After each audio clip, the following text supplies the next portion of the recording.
In just 9 months, from February to October 2003, 7 individuals in and around New Britain, Connecticut, went missing.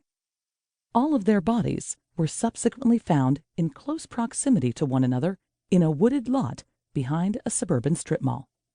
The mall could not have appeared more ordinary in location or style, and yet, for many years, as patrons ate at Subway, paid to have their car mufflers fixed or their hair cut, purchased their beer, or poked around Daddy's junky music store, the bodies of the killer's victims lay rotting on the swampy earth located just a few hundred yards away. I first heard about the then unsolved murders in early 2015 while researching some other open murder cases not far from my home along Route 8 in Northwest Connecticut. Every time I searched the internet for information about the Route 8 murders that occurred between 1988 and 2004, articles about the unsolved New Britain strip mall murders would appear in the results. Reading that someone was on the loose and had left the remains of 7 individuals, all of them prostitutes, most with drug addictions, in the wooded land beside a busy commercial roadway in a nearby suburb literally sent shivers up my spine. The first skull was discovered by a hunter in August 2007. Within 2 weeks, 50 bones of 3 women were found. In April 2015, the remains of 4 more victims were unearthed. Who was this monster, and how had he managed to escape getting caught?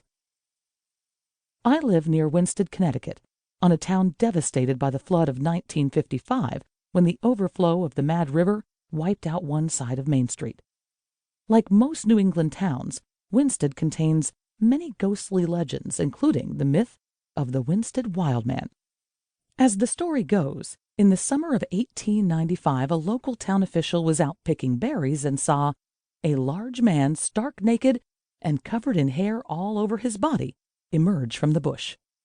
News quickly got out that there was a Bigfoot in the area. A more plausible explanation was that an insane artist, Arthur Beckwith, had reportedly escaped from a New York asylum the year before. Wandering around naked in the bushes would not be unusual for Beckwith, as he had previously escaped from a Litchfield asylum and was discovered 6 months later living sauvagement in the tropics of Cuba. When I first read about the killer who had left the bodies of 6 women and 1 man behind the strip mall in New Britain, my mind conjured up the Winsted Wild Man, a giant beast of a man, half human, half wild boar, driven to kill and dismember his victims because he was both hungry and insane. Little did I know that I would soon meet and get to know the subject of my darkest fears. My relationship with William Devin Howell started in July 2015, shortly after he was named as a person of interest in the New Britain serial murders, but not yet officially charged with the crimes. It began with written correspondence and evolved into monthly face-to-face meetings at a high maximum prison in Suffield, Connecticut, where Howell was serving a 15-year sentence for the murder of Nilsa Arizmendi. At all times, he knew that the sole purpose of our communications was my plan to write a book about him, and he also knew that what I would end up writing would not always be to his liking. His 2 attorneys, William Petzold and Jeffrey Kestenband, had done a good job of warning their client of the dangers of getting involved with a journalist pending trial.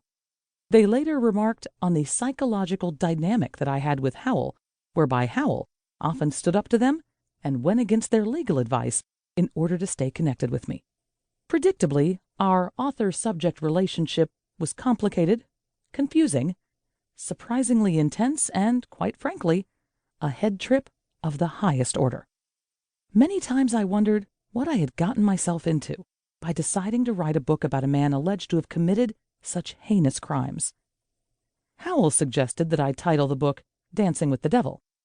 Though I did not choose that title, it aptly describes the last 3 years of my life. A thread that runs throughout this story involves the drug epidemic that afflicts our nation, and seemingly upscale states, including Connecticut, are certainly not immune from the epidemic's ruinous effects. To keep listening to this audiobook, I've left you a link in the description so you can do it. at no cost thanks to Audible's 30-day free trial.